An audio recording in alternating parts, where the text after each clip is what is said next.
Hello everyone. हम IAS का Bihar current affairs करने जा रहे हैं जो कि करंट पैटर्न पर बेस्ड है। और आप में से ही किसी ने कमेंट किया है उनके लिए, और जिन्होंने नहीं किया है उन सब के लिए है ये। तो चलिए बिना किसी देरी के स्टार्ट करते हैं। फर्स्ट क्वेश्चन है, मखाना और अन्य खाद्य उत्पादों के बाजार को विस्तार देने के लिए 2 दिवसीय मखाना महोत्सव का आयोजन कहाँ किया गया? तो ये साउथ इंडिया में बेंगलुरु में किया गया है। बेंगलुरु में बिहार की महत्वपूर्ण फसल मखाना और अन्य उत्पादों को बाजार को बढ़ावा देने के लिए विस्तारित करने के लिए बेंगलुरु में 2 दिवसीय मखाना महोत्सव आयोजन किया गया। मखाना महोत्सव, बेंगलुरु में महोत्सव मनाने के लिए गए और बैग में आप क्या लेकर आए? मखाना। बैग में क्या लेकर आए? मखाना। हाल ही में पुरातत्व सर्वेक्षण विभाग ने निम्नलिखित में से किस मौर्य स्थल पर खुदाई शुरू की है? तो 2024 में कुम्हरार पटना में अशोक सभाघर जो 80 स्तंभ वाला सभाघर है, वर्तमान स्थिति आकलन करने के लिए खुदाई शुरू की है। आपको सिर्फ यही याद रखना है कि कहाँ पे खुदाई शुरू हुई है। तो कुम्हार पटना। मैं इसलिए पढ़ रही हूँ कि थोड़ा सा डिटेलिंग पता होगा तो शायद वो याद आ जाए। पटना के ज्ञान भवन में आयोजित बिहार बिजनेस कनेक्ट 2024 किस क्षेत्र ने सबसे अधिक निवेश आकर्षित किया? नवीकरणीय ऊर्जा। पटना के ज्ञान भवन में बिहार बिजनेस कनेक्ट आयोजित हुआ था, ये पता होना चाहिए। ठीक है। और नवीकरणीय ऊर्जा ने सबसे अधिक निवेश आकर्षित किया। इनफ है, इससे ज़्यादा नहीं। राजेंद्र प्रसाद की जयंती मनाई गई, तो उनके बारे में गलत पूछा हुआ है इनमें से। उनका जन्म 3 दिसंबर 1884 को हुआ था। 1884 बिल्कुल करेक्ट है। 1962 में उन्हें भारत रत्न दिया गया था, ये भी करेक्ट है। इंडिया डिवाइडेड उन्हीं की पुस्तक है, ये भी करेक्ट है। वो 11 वर्षों की बजाय 12 वर्षों तक राष्ट्रपति पद पर रहे थे। ठीक है, वो लगभग 12 वर्षों तक राष्ट्रपति। और आपको ये याद रखना है कि कहाँ से थे वो? बिहार के सिवान से। ये ध्यान रखना है, बिहार के सिवान से। इंडिया डिवाइडेड पुस्तक हिस्ट्री का है, उन्होंने लिखा है। आपको उनका बर्थ डे याद रखना है, 3 दिसंबर 1884। और 2024 में, इस हिसाब से 2024 में उनकी कौन सी जयंती हो जाएगी? 14th जयंती। ठीक है। और उन्हें भारत रत्न 1962 में दिया गया था, ये भी इंपॉर्टेंट है। सरोत्तर झील प्रवासी पक्षी स्थल है, कहाँ पर है ये? पूर्वी चंपारण में। इनफ है, इससे ज़्यादा नहीं। सरोत्तर झील प्रवासी पक्षी के लिए है, पूर्वी चंपारण में। और वहाँ पे साइबेरियन, कभी भी प्रवासी पक्षी का मतलब क्या हो? इंडिया में साइबेरियन पक्षी आते हैं, तो वही मध्य एशिया या साइबेरियन पक्षी के लिए वो विश्व विख्यात है। कुफरी चिप्स होना, चिप्स से समझ में आ रहा है ना कि आलू का ही होगा, चिप्स होना। तो ये केंद्रीय आलू संस्थान द्वारा विकसित एक किस्म है आलू की, जो चिप्स वगैरह के लिए इसका प्रयोग किया जाएगा। तो ये आलू की किस्म है। कुफरी चिप्स होना, चिप्स से समझ में आ जाएगा कि आलू की है। हमें ये पता होना चाहिए कि 85 अखिल भारतीय पीठासीन अधिकारी सम्मेलन हुआ है। नंबर पता होना चाहिए हमें, क्योंकि ये इस बार बिहार पटना में हुआ है, इसलिए ये पता होना चाहिए। दूसरा ये पता होना चाहिए कि इसका उद्घाटन किसने किया है? स्पीकर ओम बिरला ने। इसका उद्घाटन स्पीकर ओम बिरला ने किया है। और ऐसे इंपॉर्टेंट क्वेश्चन की डेट आ जाती है, तो डेट अगर आप याद करने में माहिर है, मुझसे तो याद नहीं होती डेटें। 20-21 जनवरी 2025 की मंथ के, जो 2025 का स्टार्टिंग मंथ है, उसके लास्ट वीक में ही ये मनाया गया था, 85 अखिल भारतीय पीठासीन अधिकारी सम्मेलन।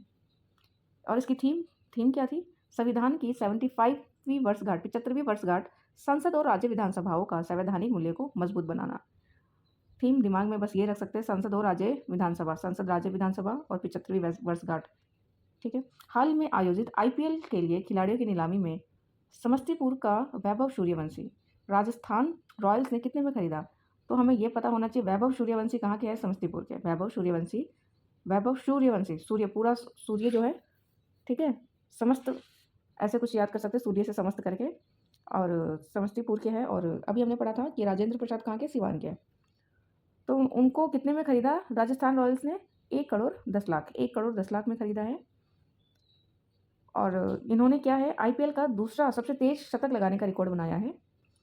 ये आईपीएल इतिहास का दूसरा सबसे तेज शतक लगाया है, 35 गेंदों में शतक बनाकर। 14 ईयर्स कुछ दिन के हैं ये, 14 ईयर्स कुछ दिन के थे तभी इन्होंने ये उपलब्धि हासिल की। और गुजरात टाइटल के खिलाफ जीत, मतलब शतक लगाया था इन्होंने। क्वेश्चन नंबर 10 है, नीति आयोग द्वारा आकांक्षी जिला कार्यक्रम की रैंकिंग में बिहार का प्रथम जिला कौन सा है? आकांक्षी जिला में बेगूसराय प्रथम जिला है। बेगूसराय अच्छा प्रदर्शन कर रहा है और रैंकिंग लगभग 57 मिली है और देश में प्रथम है। देश में आकांक्षी जिलों में प्रथम है। आकांक्षी जिला कार्यक्रम एक सरकारी पहल है जो भारत के 112 जिलों में सामाजिक आर्थिक विकास को तेज करने पर केंद्रित है। डायनासोर बिहार में मंजूरी दी गई है, ठीक है। तो ये कहाँ पे, डायन के पास राज होता है, तो राजगीर तो आएगा ही, और नालंदा, राजगीर और नालंदा। और डायनासोर क्या मेसोजोइक युग का है, इसके बारे में जानकारी प्राप्त करना इसका उद्देश्य होगा। किस राज्य में सौभाग्य योजना के तहत 100% विद्युतीकरण हासिल कर लिया है, तो ये बिहार है। सौभाग्य योजना केंद्र सरकार का किससे रिलेटेड है, तो सौभाग्य योजना क्या है, ग्रामीण क्षेत्रों में सभी गैर विद्युतीकृत घरों और शहरी क्षेत्रों में सभी गरीब घरों को बिजली कनेक्शन। तो सौभाग्य योजना इससे रिलेटेड है केंद्र सरकार का, जिसमें बिहार 100% विद्युतीकरण हासिल कर चुका है। ड्रोन निर्माण, ड्रोन क्या है, सुरक्षा की दृष्टि से होता है ड्रोन, तो उसका निर्माण भी क्या होगा जहाँ पे सुरक्षा ठीक ठाक हो, तो ये पटना में हो रहा है, ये बिहटा पटना में ड्रोन निर्माण यूनिट स्थापित किया गया है। जो ऑलरेडी स्थापित हो चुका है उस पर थोड़ा सा ज़्यादा ध्यान देंगे, मतलब वो याद रखेंगे। ये स्थापित किया गया है ड्रोन निर्माण AVPL इंटरनेशनल द्वारा बिहटा पटना। आपके लिए बिहटा पटना ड्रोन निर्माण इनफ याद करना है, बिहटा पटना ड्रोन निर्माण। नेक्स्ट क्वेश्चन है, इंडिया स्पोर्ट्स अवार्ड 2024 किसे दिया गया। इंडिया स्पोर्ट्स अवार्ड फिक्की द्वारा बिहार को दिया गया है। और उभरता खेल प्रोत्साहन राज्य श्रेणी में, इस श्रेणी में दिया गया है इंडिया स्पोर्ट्स अवार्ड। और किस लिए दिया गया है बिहार को, कि जीवंत खेल संस्कृति को बढ़ावा देने के लिए, बिहार के जीवंत खेल संस्कृति को बढ़ावा देने के लिए ये अवार्ड दिया गया है। और पुरस्कार जो है नई दिल्ली में फिक्की टर्फ 2024 के द्वारा, ये इतना ज़रूरी नहीं है, इनफ है कि इंडिया स्पोर्ट्स 2024 बिहार को दिया गया है, फिक्की के द्वारा दिया गया है, जिसका नाम क्या है, federation of Indian chambers of commerce and industry. और उभरता खेल, ठीक है, फिक्की, उभरता खेल बिहार। और जीवंत खेलों से रिलेटेड जो बिहार ने बढ़ावा दिया है, इनफ है। भारत के पहले राष्ट्रपति डॉक्टर राजेंद्र प्रसाद, उनकी जयंती मनाई गई 2024 में। ये हमने किया था अभी कि उनका जन्म कब हुआ है, 3 दिसंबर 1884। कई बार आप कमेंट भी करते हैं ना, डेट लिख देते हैं जो आपको इंपॉर्टेंट लगता है कुछ भी, तो वो थोड़ा लंबे समय तक याद रहता है, ठीक है। तो इनकी 114 जयंती मनाई गई है और 50 से 62 तक भारत के राष्ट्रपति रहे हैं। हाल ही में नियुक्त बिहार के राज्यपाल के संबंध में पूछा हुआ है, तो इसके बारे में गलत कथन, एग्जाम में ध्यान देंगे आप, गलत और सही का गलत कथन बताना है। 42 नंबर के राज्यपाल है, 41 के नहीं है, तो ये तो गलत है, ये गलत है फर्स्ट। और ये क्या है, जस्टिस आशुतोष कुमार, ये भी गलत है, ये 42 है। और इसके जो है पटना हाई कोर्ट के मुख्य न्यायाधीश, पहली बात तो 42 नंबर के राज्यपाल है आरिफ मोहम्मद खान, और पटना उच्च न्यायालय के मुख्य न्यायाधीश विनोद चंद्रन द्वारा उनको शपथ दिलाई गई। तो ये दोनों आपको पता होना चाहिए, विनोद चंद्रन द्वारा उनको शपथ दिलाई गई। और पहले इन्होंने किसका स्थान लिया है, कौन थे बिहार के राज्यपाल, तो बिहार के राज्यपाल थे राजेंद्र विश्वनाथ अर्लेकर, जो कि अभी कहाँ के राज्यपाल बने हैं, तो ये केरल के राज्यपाल बन गए हैं। और केरल के राज्यपाल थे आरिफ मोहम्मद खान, ये बिहार के राज्यपाल बन गए, इंटरचेंज होंगे केरल और बिहार का।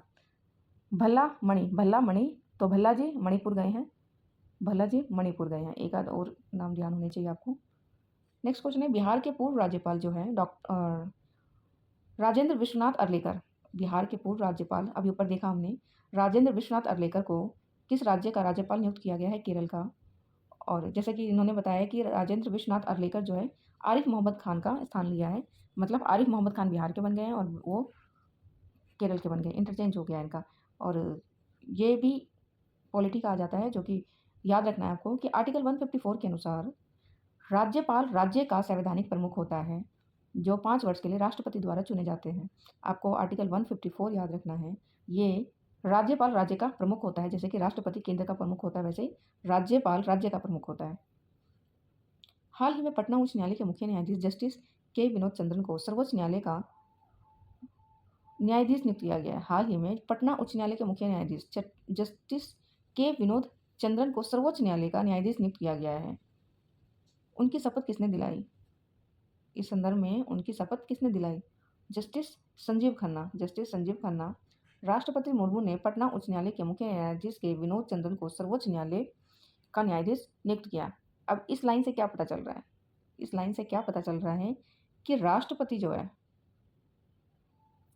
राष्ट्रपति जो है वो सुप्रीम कोर्ट के न्यायाधीशों को नियुक्त करती है। इस लाइन से ये पता चल रहा है। तो न्यूज़ पढ़ने से ये है कि बाकी सब्जेक्ट्स की क्लियरिटी होती रहती है। और संजीव खन्ना ने उन्हें सर्वोच्च न्यायालय के न्यायाधीश के रूप में शपथ दिलाई। और ये जीके का क्वेश्चन है जो कि बिहार स्पेशल में आता है कि 3 फरवरी 1916 को पटना उच्च न्यायालय की स्थापना हुई थी। 3 फरवरी 1916 को पटना उच्च न्यायालय की स्थापना हुई थी। हाल ही में घोषित पद्म पुरस्कार 2025 के संबंध में गलत बताना है। पद्म पुरस्कार के बारे में गलत बताना है। बिहार के 7 लोगों को प्रदान किया गया 2025 में, बिल्कुल ठीक है ये। किशोर कुणाल को पद्म भूषण प्राप्त हुआ है। तो ये देखते हैं, बाकी देखते हैं। तो जो पता है वो टिक करके, बाकी जो ऑप्शन बचेगा वो गलत होगा। शारदा सिन्हा को पद्म विभूषण मिला है, ये भी ठीक है। जितनी जानकारी है उस जानकारी के हिसाब से ऑप्शन तक पहुंचने की कोशिश कीजिएगा। उसके बाद न्यू इन्फॉर्मेशन अपने दिमाग में रखिए, ठीक है, क्योंकि फैक्ट बहुत ज़्यादा हो जाता है। बिहार के साथ ये हम कर चुके हैं कि बिहार के 7 लोगों को मिला है। शारदा सिन्हा को पद्म विभूषण मिला, ये भी कर चुके हैं प्रीवियस टेस्ट में। और हेमंत कुमार को चिकित्सा के क्षेत्र में पद्मश्री मिला है, ये भी कर चुके हैं, ठीक है। ये तीनों टेस्ट में हम कर चुके, तो बचा ये। तो ये कथन गलत है। और पढ़ते हैं क्या है। सभी कथन सही है सिवाय बी के। किशोर कुणाल को उनके सामाजिक कार्य के लिए पद्मश्री मिला है, और जबकि पद्म भूषण लिखा हुआ था तो पद्मश्री मिला है, ना कि पद्म भूषण। तो हमें यह तो याद रखना नहीं किसको क्या नहीं मिला, हमें यह पता होना चाहिए कि किस किस को पद्म भूषण विभूषण मिला है, बस। इससे बाकी हम निकाल लेंगे। और पद्म पुरस्कार के बारे में जानते हैं कि 1954 में इसकी स्थापना हुई थी। क्वेश्चन नंबर 23, बुद्ध सम्यक दर्शन संग्रहालय सह समिति स्तूप बिहार के निम्नलिखित में से किस जिले में बनाया जा रहा है? वैशाली। वैशाली में बनाया जा रहा है ये बुद्ध सम्यक दर्शन संग्रहालय सह समिति। हाल ही में बिहार के मुख्यमंत्री नीतीश कुमार ने वैशाली में बुद्ध सम्यक दर्शन संग्रहालय सह समिति स्तूप का निरीक्षण किया। नीतीश कुमार ने वैशाली में बुद्ध सम्यक दर्शन संग्रहालय सह समिति स्तूप का निरीक्षण किया। इसकी लागत लगभग 550 करोड़ है। बिहार सरकार ने किस वर्ष तक विकसित राज्य बनने का लक्ष्य घोषित किया है? तो ये भारत ने भी अपना 2047 तक भारत ने भी अपना विकसित देश का लक्ष्य घोषित किया है। तो 2047 में बिहार ने भी अपना विकसित बिहार का लक्ष्य घोषित किया है। हाल ही में प्रधानमंत्री उच्चतर शिक्षा अभियान पीएम उषा, इसके तहत शिक्षा मंत्रालय ने निम्नलिखित में से किन विश्वविद्यालय के लिए 100 करोड़ रुपए की राशि स्वीकृत की? पीएम उषा क्या है? प्रधानमंत्री उच्चतर शिक्षा अभियान, प्रधानमंत्री उच्चतर शिक्षा अभियान। तो इसके तहत 100 करोड़ की राशि किस विश्वविद्यालय के लिए आवंटित की गई है? क्या वो जयप्रकाश नारायण विश्वविद्यालय है, या पटना विश्वविद्यालय, सेम पाटलिपुत्र पटना विश्वविद्यालय, या ललितपुर और मिथिला विश्वविद्यालय? तो इसमें से कौन सा है? ललितपुर मिथिला विश्वविद्यालय, ऑप्शन डी। पटना विश्वविद्यालय और ललितपुर नारायण मिथिला विश्वविद्यालय, इन दोनों के लिए शिक्षा मंत्रालय ने उच्च शिक्षा को बढ़ावा देने के लिए पीएम उषा के तहत पटना और ललित नारायण मिथिला को 100 करोड़ रुपए आवंटित किए हैं। पटना विश्वविद्यालय और ललित नारायण विश्वविद्यालय के लिए। ये इंपॉर्टेंट क्वेश्चन है कि इसके बारे में हमें पता होना चाहिए। राष्ट्रीय शिक्षा नीति 2020 के अनुरूप यह पहुंच समानता जवाबदेही इसे करने की जरूरत नहीं है। राष्ट्रीय न्यूज़ एजुकेशन पॉलिसी इस पे लागू होगी। और पीएम उषा है किसकी? केंद्र सरकार शिक्षा मंत्रालय द्वारा शुरू की गई एक केंद्र प्रायोजित, ठीक है, केंद्र प्रायोजित, सेंटर सेक्टर नहीं है, सेंटर सेक्टर स्कीम है, लेकिन ये सेंटर सेक्टर स्कीम नहीं है, ठीक है, सेंटर स्पॉन्सर्ड स्कीम है, प्रायोजित। बिंदेश्वर पाठक के संबंध में निम्नलिखित कथनों पर विचार कीजिए। बिंदेश्वर पाठक कौन है? बिंदेश्वर पाठक, क्या उनको 2003 में पद्म विभूषण से सम्मानित किया गया था? इनके बारे में एक आधी लाइन याद रखना इनफ है आपके लिए, ठीक है। बिंदेश्वर पाठक, पढ़ते हैं इनके बारे में कौन है। बिंदेश्वर पाठक को 2024 में मरणोपरांत पद्म विभूषण से सम्मानित किया गया था। यही इंपॉर्टेंट है बस। मरणोपरांत पद्म विभूषण से सम्मानित किया गया था बिंदेश्वर पाठक को। और किस लिए किया गया था, क्या उन्होंने योगदान दिया था? उन्होंने 1970 में सुलभ इंटरनेशनल की स्थापना की और बिहार के हाजीपुर जिले से थे। योगदान क्या था? लाखों गंभीर रूप से वंचित गरीबों और मैनुअल स्क्वेंजर्स के लिए इन्होंने काम किया था। बिंदास बंदे थे ना ये भी। बिंदेश्वर पाठक, इन्होंने क्या काम किया था? मैनुअल स्क्वेंजर्स और गरीबों के लिए काम किया था और इन्हें 2024 में मरणोपरांत पद्म विभूषण से सम्मानित किया गया। इंपॉर्टेंट है। इसमें क्या दिया हुआ है क्वेश्चन में कि 2023 में उन्हें पद्म विभूषण मिला, तो अच्छा इसलिए एक गलत है क्योंकि उनको 2024 में मिला है और वे हाजीपुर से थे और ये एक ही गलत है, तो एक काट के ये आंसर है। तो इनका सिर्फ ये जानकारी, बाकी इंपॉर्टेंट नहीं, जानकारी सिर्फ ये ही पहली लाइन इंपॉर्टेंट है कि उनको पद्म विभूषण मिला है 2024 में, ये जानकारी, और वो मैनुअल स्क्वेंजर्स उनके लिए और गरीबों के लिए इन्होंने योगदान दिया था, यही इंपॉर्टेंट है। हाल ही में 300 साल पुरानी पत्थर कला को जीआई टैग प्रदान किया गया। तो ये पत्थर कला बिहार के किस जिले में स्थित है? तो इसका आंसर है गया। पुरानी पत्थर कला जीआई टैग, बार बार बोल सकते हैं आप। बड़ा पत्थर हो गया है रे तू, बड़ा पत्थर हो गया, बड़ा पत्थर दिल हो गया है, अब तू बड़ा पत्थर दिल हो गया है। तो इस लाइन को बार बार बोल सकते हैं ताकि आपको ध्यान रहे एग्जाम में थोड़ा सा। और 300 साल पुरानी पत्थर कला है ये, बड़ा पत्थर दिल हो गया है। तो गया को पत्थर कला के लिए जीआई टैग मिला और वहाँ पे महावीर, महात्मा बुद्ध और भी बहुत सारी पत्थर कलाकारी की गई है। गया की पत्थर कला को जीआई टैग मिला है। बुद्ध, महावीर जैसे देवी देवताओं की मूर्तियों के साथ साथ और भी कला का निर्माण किया गया है। हाल ही में पहला अंतर्राष्ट्रीय भोजपुरी महोत्सव, ये क्वेश्चन कर चुके हैं फ्रेंड्स, कि भोजपुरी महोत्सव कहाँ पे मनाया गया है 2024 में? तो ये मॉरिशस में मनाया गया, मॉरिशस में। हाल ही में पहला अंतर्राष्ट्रीय भोजपुरी महोत्सव मॉरिशस में मनाया गया है। 3 दिवसीय भोजपुरी महोत्सव मॉरिशस में 8 मई को समाप्त हुआ। इसने Bharat, Fiji, Suriname, Trinidad, Nepal, कई देशों के प्रतिनिधियों ने भाग लिया था इसमें। हाल ही में मोनिया बाबा मेला, इसको राज्य का दर्जा प्राप्त हुआ है। हाल ही में मोनिया बाबा मेला को, इस मेला को राज्य का दर्जा प्राप्त हुआ है, जो कि सीवान में मनाया जाता है। और मोनिया बाबा मेला क्या है? यह मेला हिंदी माह भादों की अमावस्या के दिन, आयोजित किया जाता है। 1 महीने तक चलता है।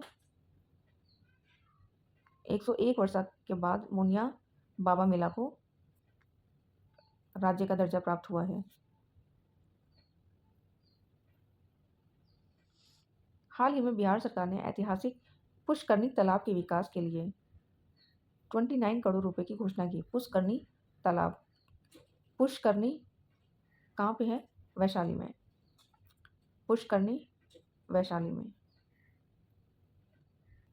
बिहार का पहला प्लास्टिक वेस्ट मैनेजमेंट इंस्टीट्यूट कहाँ पे खोला गया? Plastic waste management institute Bhagalpur में खोला गया है। केंद्रीय रसायन, उर्वरक और स्वास्थ्य परिवार कल्याण मंत्री जेपी नड्डा ने भागलपुर के अलीगंज में बिहार का पहला प्लास्टिक वेस्ट मैनेजमेंट इंस्टीट्यूट खोला है। तो भागलपुर में प्लास्टिक वेस्ट मैनेजमेंट इंस्टीट्यूट खोला गया है। पटना जंक्शन पर यात्रियों की सहायता के लिए स्थापित रोबोट का नाम क्या है? तो सबसे अलग ही इन्होंने रोबोट का नाम रखा है परी रोबोट। देश में पहली बार पटना जंक्शन पर रोबोट स्थापित किया गया है। दानापुर रेलवे डिवीज़न प्रशासन द्वारा इसकी तैयारी लगभग पूरी हो चुकी है। दानापुर पटना में ही है ना। और यह रोबोट, जिसे परी, और परी का फुल फॉर्म है passenger assistance railway inquiry, passenger assistance railway inquiry नाम दिया गया है। तो ट्रायल के लिए पटना जंक्शन पर है। प्लेटफॉर्म नंबर भी बता दिया है। ऐतिहासिक रीगा शुगर मिल, ऐतिहासिक रीगा शुगर मिल, ये ज़रूर कर लेंगे आप, जो भारत की सबसे पुरानी चीनी फैक्ट्रियों में से एक है। फिर से शुरू किया जा रहा है, ये सीतामढ़ी का ऐतिहासिक रीगा शुगर मिल भारत की सबसे पुरानी शुगर मिल है, चीनी क्या है। तो ये सीतामढ़ी में स्थापित किया जा रहा है। 4 साल से बंद थी ये, 2024 में फिर से इसे शुरू करने की तैयारी में है। बिहार का पहला बोन बैंक किस अस्पताल में खोला जाएगा? बिहार का पहला बोन बैंक, तो ये LNJP अस्पताल पटना, बिहार का पहला बोन बैंक राजवंशी नगर पटना में स्थित LNJP बोन अस्पताल में खोला जाएगा। राज्य का पहला अस्पताल होगा जहां बोन बैंक स्थापित होगा। हाल ही में पूर्व केंद्रीय मंत्री डॉक्टर संजय पासवान द्वारा लिखित पुस्तक सदन में सुशील मोदी, ये क्वेश्चन कर चुके हैं, ये क्वेश्चन भी कर लेंगे आप, हम कर चुके हैं। और ये जो मैं क्वेश्चन बोल रही हूँ कि हम कर चुके हैं, तो कहाँ पे कर चुके हैं? हमने क्वेश्चन किया है DSP रैंक 1 उज्ज्वल सर की बुक। तो उसके 20 सेट किए हैं और एक सेट में लगभग 50 क्वेश्चंस हैं, जिसमें से हर सेट में 10 क्वेश्चन जो है बिहार स्पेशल के। तो वो तो करके ही जाना है आपको, वो करके ही जाना है याद करके। और ऐसे कराए हुए हैं 20 टेस्ट, आप पीछे से स्टार्ट कर सकते हैं, 2019 ऐसे स्टार्ट कर सकते हैं, प्ले लिस्ट बना हुआ है।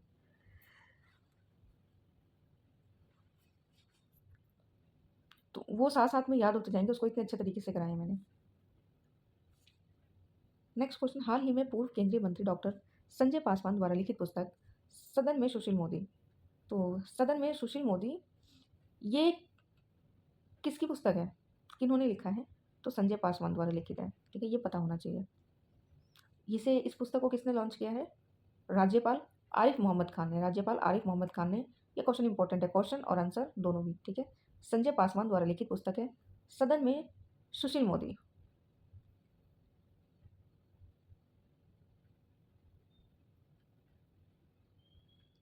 और ये पता होना चाहिए कि सदन में सुशील मोदी ये बीजेपी से उप मुख्यमंत्री, बिहार के उप मुख्यमंत्री रहे हैं।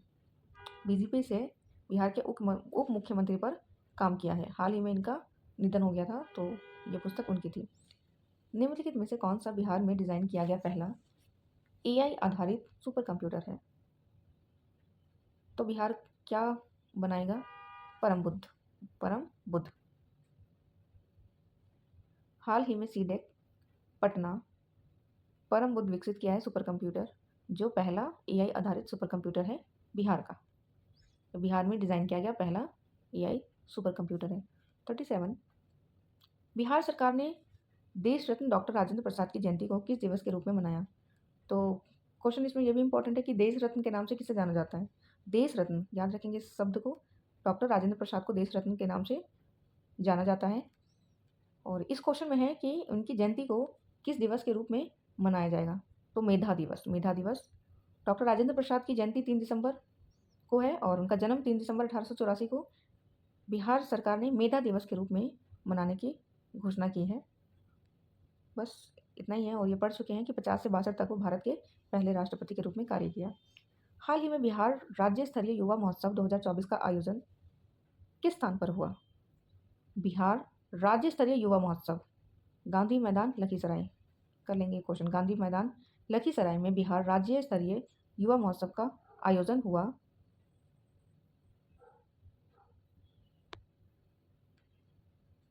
मगही महोत्सव हाल ही में कहाँ आयोजित हुआ? मगही महोत्सव पटना में आयोजित हुआ। मगही महोत्सव 5 अप्रैल को पटना में बापू टावर पर आयोजित किया गया, जिसका उद्घाटन केंद्रीय मंत्री जीतन राम मांझी ने किया। केंद्रीय मंत्री जीतन राम मांझी ने किया। मगही महोत्सव पटना के बापू टावर पर हुआ, उद्घाटन केंद्रीय मंत्री जीतन राम मांझी ने किया। उद्देश्य मगध क्षेत्र की समृद्ध सांस्कृतिक विरासत को बढ़ावा देना और उसका उत्सव मनाना था। क्या था? मगही महोत्सव। बापू टावर में केंद्रीय मंत्री जीतन राम मांझी ने इसका उद्घाटन किया और उद्देश्य क्या है? मगध क्षेत्र की समृद्ध सांस्कृतिक विरासत को बढ़ावा देना। झंडू कुमार ने हाल ही में दिल्ली में आयोजित खेलो इंडिया पैरा गेम्स में स्वर्ण पदक जीता है। तो खेलो इंडिया पैरा गेम्स की बात हो रही है। खेलो इंडिया पैरा गेम्स कहाँ पे हुआ है? दिल्ली में। और झंडू कुमार, इन्होंने स्वर्ण पदक जीता है। कहाँ के हैं? नालंदा विश्वविद्यालय के। ये क्वेश्चन के साथ सिर्फ ये वर्ड इंपॉर्टेंट है कि नालंदा विश्वविद्यालय के, बस। झंडू कुमार दिल्ली में आयोजित पैरा गेम्स में स्वर्ण पदक जीता है और वो नालंदा विश्वविद्यालय से है। क्या किस कैटेगरी में है ये? पावर लिफ्टिंग में। 72 kg पावर लिफ्टिंग में। 72 kg में 206 किलोग्राम वजन उठाकर राष्ट्रीय रिकॉर्ड तोड़ा है। पावर लिफ्टिंग याद करना है, 72 kg याद रखना है। पैरा गेम्स दिल्ली, स्वर्ण पदक जीता है। पहला क्वेश्चन, बिहार दिवस के संबंध में विचार करें। बिहार दिवस उत्सव की शुरुआत 2014 में हुआ था। गलत है ये। बिहार दिवस की शुरुआत कब हुआ है? 2010 में। और किन्होंने इसकी शुरुआत की है? तो इसकी शुरुआत की है नीतीश कुमार ने। और बिहार दिवस 2025 की थीम उन्नत बिहार विकसित बिहार है। बिल्कुल सही है ये। ऑप्शन 2 सही है। और इस क्वेश्चन में सही कथन पूछा हुआ है। ऑप्शन थोड़ा गलत फ्रेम हो गया है इसमें, कि इसमें आंसर ए दिया हुआ है, या तो यहाँ पे गलत आना चाहिए था कि गलत बताइए, यहाँ पे गलत होना चाहिए था। तो गलत क्या? ऑप्शन ए गलत है और ऑप्शन 2 सत्य है। तो यही एक्सप्लेन किया हुआ है कि बिहार दिवस की शुरुआत नीतीश कुमार ने 2010 में किया था। गोरैया बिहार का राज्य पक्षी है। फैक्ट है, गोरैया बिहार का राज्य पक्षी है। कब मनाया जाता है गोरैया दिवस? 20 मार्च को। 20 मार्च को गोरैया दिवस मनाया जाता है और इनकी घटती आबादी के बारे में जागरूकता बढ़ाई जाए, इसलिए ये दिवस मनाया जाता है। उत्तराखंड में 38 राष्ट्रीय खेलों का आयोजन हुआ, तो इसमें गलत कथन बताना है कि गलत क्या है। ये भी हम कर चुके हैं।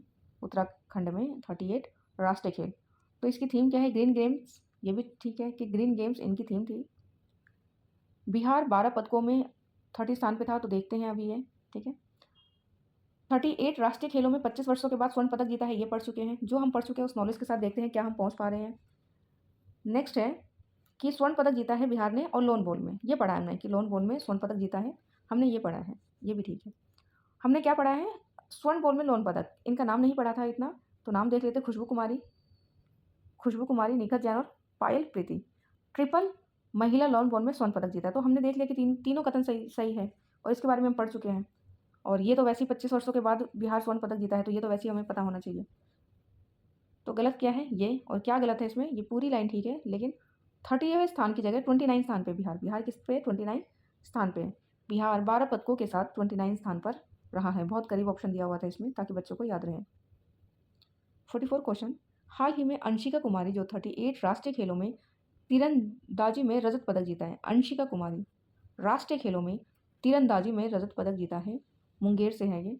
तो हमें ये पता होना चाहिए कि अंशिका कुमारी का गेम क्या है? तीरंदाजी है। और क्या जीता है उन्होंने? रजत पदक। कहाँ से है? मुंगेर से। अंशिका मुंगेर से है। हम 50-50 क्वेश्चन का सेट लेकर आएंगे। सेम वही चीज़ हमने अभी पढ़ा है, एक बार और पढ़ते हैं, ध्यान रहेगा कि 8 पदकों के साथ बिहार 29 स्थान पर रहा है। और 8 फरवरी 2025 को 38 नंबर का राष्ट्रीय खेल 2025 उत्तराखंड में आयोजित हुआ। शुभंकर बताइए इसका, शुभंकर क्या था? एम से है शुभंकर। 45 क्वेश्चन। बिहार की महिला रग्बी टीम ने राष्ट्रीय खेलों 2025 में निम्नलिखित में से कौन सा पुरस्कार जीता? बिहार की महिला रग्बी टीम राष्ट्रीय खेलों 2025 में कौन सा पदक जीता है? रजत पदक जीता है। बिहार की रग्बी टीम ने उत्तराखंड के 38 राष्ट्रीय खेलों में रजत पदक जीतकर इतिहास रचा। बिहार 12 पदकों के साथ 29 स्थान पर है। बिहार आर्थिक सर्वेक्षण 24-25 के अनुसार वित्तीय वर्ष 23-24 में बिहार के वर्तमान कीमतों पर विकास दर क्या है? वर्तमान कीमतों पर विकास दर क्या है बिहार की? तो डबल डिजिट में है बिहार। वर्तमान कीमतों पर विकास दर 14.5%। बिहार की आर्थिक सर्वेक्षण 2024 के अनुसार वर्तमान कीमत पर विकास दर 14.5%। और देख लेते हैं इन्फॉर्मेशन और क्या दिया हुआ है कि बिहार आर्थिक सर्वेक्षण 2025 को वित्त मंत्री सम्राट चौधरी ने 28 फरवरी 2025 को विधानसभा में प्रस्तुत किया। और स्थिर कीमत पे क्या है? स्थिर कीमत पे 9.2% और वर्तमान कीमत पे 14.5%। मुख्यमंत्री नीतीश कुमार द्वारा बिहार का पहला 3D लैब इसका उद्घाटित किया गया। जो पहले हो गया है, हो चुका है, उसको ज़रूर ध्यान रखेंगे हम। तो सासाराम में क्या है? मुख्यमंत्री नीतीश कुमार ने सासाराम में आयोजित पहला 3D लैब उद्घाटित किया। शिक्षा विभाग द्वारा बनाया गया है ये। सासाराम में राज्य का पहला 3D लैब जो शिक्षा विभाग द्वारा बनाया गया है, इसका उद्घाटन नीतीश कुमार ने किया। इसका उद्देश्य भूगोल का बुनियादी ज्ञान देना और विषय में रुचि बढ़ाना है। 48 क्वेश्चन है। हाल ही में भुवनेश्वर के कलिंग स्टेडियम में आयोजित 39 नंबर का जूनियर नेशनल एथलीट चैंपियनशिप, इसमें बिहार ने कितने स्वर्ण पदक जीते हैं? स्वर्ण पदक पूछ रहा, कितने पदक नहीं पूछ रहा, स्वर्ण पदक जीते हैं। दोबारा क्वेश्चन देखते हैं। ये क्वेश्चन में इंफॉर्मेशन ही इंपॉर्टेंट है कि एथलीट चैंपियनशिप कहाँ पे हुआ? जूनियर एथलीट चैंपियनशिप 39 नंबर का कहाँ पे था? ये कहाँ पे हुआ? कलिंग स्टेडियम जो कि उड़ीसा के भुवनेश्वर में है। ये इंपॉर्टेंट है इसमें। बिहार ने कुल कितने पदक जीते हैं? ये इंपॉर्टेंट है। कुल 8 पदक जीते हैं, जिसमें से स्वर्ण कितने जीते हैं? तो 8 पदक में से बिहार ने स्वर्ण जीते हैं 4 और 2 कांस्य और 2 रजत, तो टोटल 8 पदक जीते हैं। तो स्वर्ण 4 यही याद रखना ज़रूरी नहीं है, टोटल 8 पदक याद रखना है। और ये सबसे ज़्यादा ज़रूरी है कि हुआ कहाँ पे था? तो भुवनेश्वर के कलिंग में जूनियर एथलीट। देखते हैं इसमें क्या दिया हुआ है, यही कहाँ पे हुआ था ये दिया हुआ है। और 8 पदक जीते हैं, जिसमें से 4 स्वर्ण हैं, 2 रजत और 2 कांस्य हैं। ये इंपॉर्टेंट है। स्वर्ण पदक जो बताया हुआ है किसके बारे में? रोहित राज अंडर 19 शॉटपुट प्रतियोगिता में बिहार के मतलब नया रिकॉर्ड बनाया रोहित राज अंडर 19 में।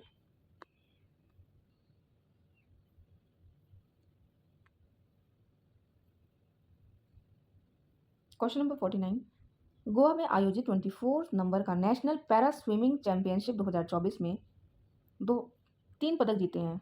तो हम ये इनका नाम पढ़ चुके हैं कि किन्होंने पदक जीता है। तो मोहम्मद शम्स आलम शेख इन्होंने पदक जीता है। थोड़ी इन्फॉर्मेशन देख लेते क्या है। भारतीय पैरा प्लेगिक तैराक मोहम्मद शम्स आलम शेख ने गोवा में 24 नेशनल पैरा स्विमिंग चैंपियनशिप में 3 पदक जीते, स्वर्ण, रजत और कांस्य। तो हमें ये पता होना चाहिए कि मोहम्मद शम्स आलम शेख क्या है, तो तैराकी है ये और मधुबनी जिले से हैं। मोहम्मद शम्स आलम शेख मोहम्मद जी मधुबनी जिले से हैं और 3 पदक जीता है इन्होंने तैराकी में, स्वर्ण, रजत और कांस्य। बहुत है इतना। और ये वर्तमान में वर्ल्ड पैरा स्विमिंग में पुरुषों की 100 मीटर बटरफ्लाई में और 50 मीटर ब्रेस्ट स्ट्रोक में नंबर 1 पर है। वाह। लास्ट क्वेश्चन करेंगे आज का। हर सेट में 50 क्वेश्चन लेकर आऊँगी मैं, तो ज़्यादा से ज़्यादा 4 या 3 सेट होगा, इससे ज़्यादा नहीं। पटना में स्टैचू ऑफ विजडम बनाने की घोषणा की गई है, बनाने की योजना है। स्टैचू ऑफ विजडम कहाँ पे बनाने की बात चल रही है? पटना में। इसमें भारत की कौन से हस्ती को दर्शाया जाएगा? स्टैचू ऑफ विजडम जो कि पटना में घोषणा चल रही है, तो इसमें भारत की किस हस्ती को दर्शाया जाएगा? विजडम, राजेंद्र प्रसाद। फ्रेंड्स, ये क्वेश्चन भी कर चुके हैं हम, तो सारे इंपॉर्टेंट क्वेश्चन लगभग हम कर चुके हैं। आप जो 20 करंट अफेयर्स है और जो करा दिया है एडिटेरिया का, जो हो चुके करंट अफेयर्स प्लेलिस्ट में, उन्हें बार बार कीजिए, ठीक है। तो राजेंद्र प्रसाद के नाम में statue of wisdom Patna Bihar में भारत के पहले राष्ट्रपति डॉक्टर राजेंद्र प्रसाद की विशाल मूर्ति बनाने का प्रस्तावित प्रोजेक्ट है। इनफ है, इससे ज़्यादा नहीं। तो आगे क्वेश्चंस करेंगे हम नेक्स्ट वीडियो में। Thank you.